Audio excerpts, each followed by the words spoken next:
동생이 자신감 없고 스스로 못났다고 생각합니다. 제 동생은 21살입니다. 고등학교 3학년 때 약국의 약 제조 보조사로 취업하여 지난달까지 일하다가 그만두었습니다. 저희 집은 시골에서 조부모, 부모님과 딸 셋의 가족으로 살았습니다.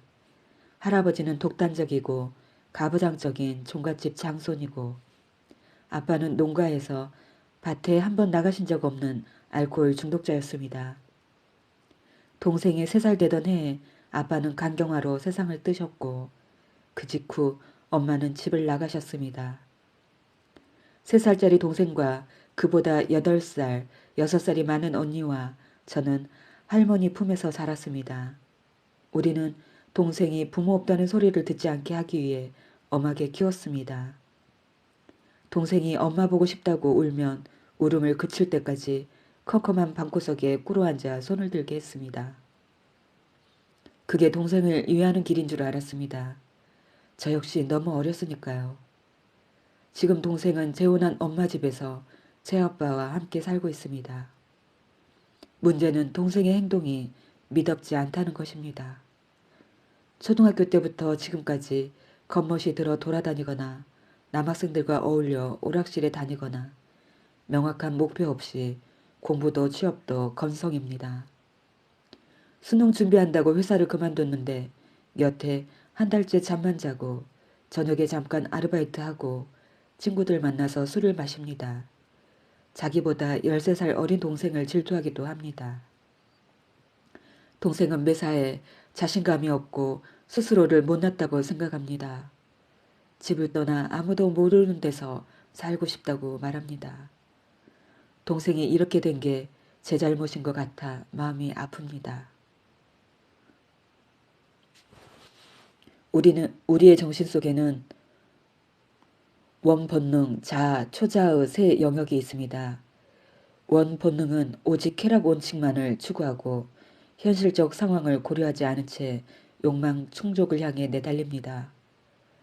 자아는 현실 원칙을 참고하여 원본능을 사회적으로 수용될 만한 수준에서 만족시키는 역할을 합니다. 초자아는 바로 그 자아가 하는 일을 감독하는 기관입니다. 초자아라는 이름이 붙었다고 해서 자아보다 우월한 것은 아니고 단지 자아를 감시하고 통제할 뿐입니다.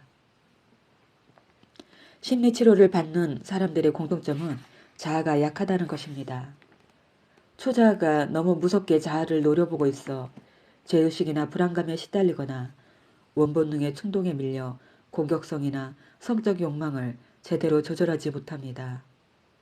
그런 이들에게 심리치료가 가장 먼저 제공하는 것은 자아를 강화시켜주는 일입니다. 치료 작업의 첫 단계에서 분석가는 주로 피분석자의 말에 공감해주고 그의 언행을 인정하고 지지해주는 태도를 취합니다. 두 사람 사이의 신뢰를 형성하고 치료 동맹을 맺기 위해서입니다. 치료 동맹은 어머니와 아기의 상호관계와 같은 기능을 하는 것으로 그 자체만으로도 피분석자의 자아를 강하게 해주는 효과가 있다고 합니다. 안정된 치료 동맹이 형성되면 피분석자는 그 관계 안에서 자신을 더 깊이 관찰하고 성찰적이 되며 욕구를 직접 언어로 표현하게 됩니다. 우울한 날 님의 동생분께 지금 필요한 것도 우선 자아를 강화시키는 일입니다.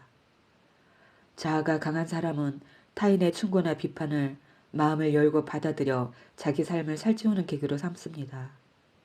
그러나 자아가 약한 사람은 비판이나 충고를 받아들이지 못합니다. 그것을 받아들이면 내면이 무너지기라도 할 것 같은 두려움을 느끼기 때문에 일단은 반박하거나 방어하려 듭니다. 동생분처럼 비판이나 충고를 외면하면서 문제로부터 도망쳐 버리기도 합니다. 우울한 날님이 지금 가장 먼저 해야 할 일은 동생분의 마음을 쓰다듬어 일으켜 세우는 것입니다. 우선 동생분이 어린 시절에 박탈당한 애착의 감정을 돌봐주시기 바랍니다. 현대 정신분석학자들은 인간에게 성욕이나 공격성보다 더 중요한 애착이라는 특별한 감정이 있다는 사실을 강조합니다. 애착은 욕망의 대상이 되는 특별하고 유일한 사람과 친밀하고 지속적인 관계를 맺고자 하는 욕구입니다. 애착을 박탈당한 아이의 내면에는 분노와 공격성만 남습니다. 부모도 없고 두 언니마저 떠나버린 시골에 혼자 남겨졌던 동생의 입장을 생각해 보세요. 동생은 박탈당한 애착의 감정을 어떤 식으로든 보상받기 위해 남학생들과 어울려 오락실에 다녔던 것입니다. 압도적인 분노와 불안으로부터 감정적으로 살아남기 위해 초등학교 때부터 지금까지 겉멋이 들어 돌아다니고 있는 것입니다. 정신분석학에서는 누군가가 하는 말과 행동에는 다 그럴 만한 이유가 있다고 합니다. 동생이 매사에 자신감이 없고 못났다고 생각하는 것 역시 유아기에 홀로 남겨진 아이가 갖게 된 자기 이미지가 그럴 수밖에 없었을 것입니다. 지금 동생이 한 달째 잠만 자는 것도 그럴 만한 이유가 있었어입니다. 어린 나이에 약한 자아로 그만큼 사회생활을 했으면 몸도 마음도 많이 지쳤을 것입니다. 적어도 한 달, 길면 두세 달쯤 푹 쉴 필요가 있습니다. 부디 언니의 가치관에 맞춰 동생을 판단하고 거기서 벗어나는 모든 행동을 잘못되었다는 식으로 평가하는 태도부터 유보하시기 바랍니다. 동생의 내면에는 애착을 박탈당한 3살짜리 아이가 아직도 자라지 않은 채 존재합니다. 그 아이가 여전히 엄마의 사랑을 기대하면서 동생을 질투합니다. 비로소 엄마와 한 집에 살게 되었는데 기대한 만큼 사랑이 돌아오지 않자 내면에서 분노를 경험하고 있습니다. 그 분노를 억압하느라 우울하고 무력해지고 분노가 표출될까봐 두려워 집을 떠나고 싶어 합니다. 짐작하시겠지만 지금 동생을 심리적으로 구해줄 가장 큰 힘을 가지고 있는 사람은 엄마입니다. 다행히 엄마와 함께 산다고 하니 엄마에게 부탁하세요.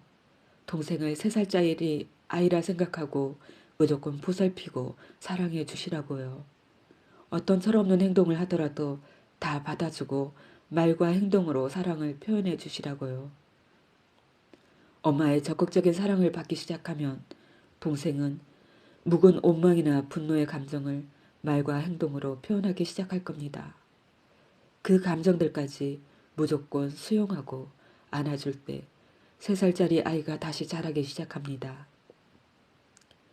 안정된 치료 동맹 속에서 분석 작업이 진행되면서 피분석자의 자아가 강화되면 분석가는 피분석자가 자신의 문제를 감당할 준비가 되었는지를 살핍니다.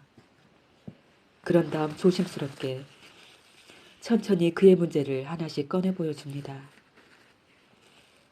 전문용어로는 해석이라고 합니다.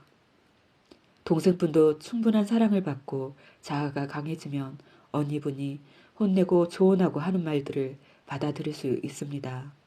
그런 다음에야 자신의 문제를 인식하고 직면할 수 있고 자발적으로 생을 운용하는 능력을 성취해 나갈 수 있습니다.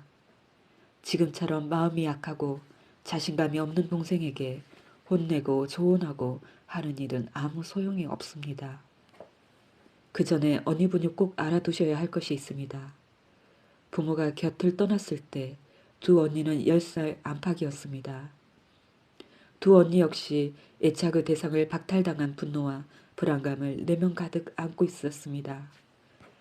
그 감정을 처리하는 과정에서 그것을 모두 동생에게 투사했다는 사실을 알아차리시기 바랍니다. 표면적으로는 동생을 엄하게 키우는 행위라고 생각했겠지만 엄정하게 말씀드리면 그것은 어린 동생에 대한 학대였습니다. 지금도 동생의 내면에 언니들은 학대하는 사람의 이미지로 새겨져 있으며 언니들은 여전히 동생을 지배하고 통제하는 역할을 하는 듯 보입니다.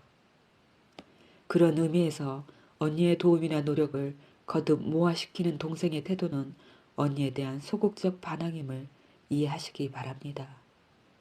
해결책은 언니가 동생에게 사과하는 일입니다. 위 글에 쓰신 것과 같은 마음을 진심으로 거듭 동생에게 표현하시기 바랍니다. 더불어 이 모든 상황을 동생분에게 설명해 주세요.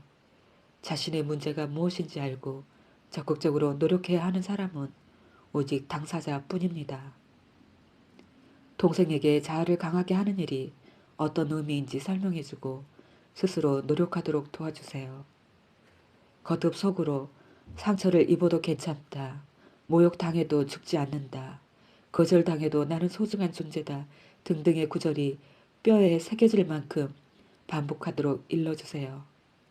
모욕과 거절의 상황을 겪으면서 그 상처를 이겨내면서 조금씩 마음이 강해지는 것을 느낄 수 있습니다.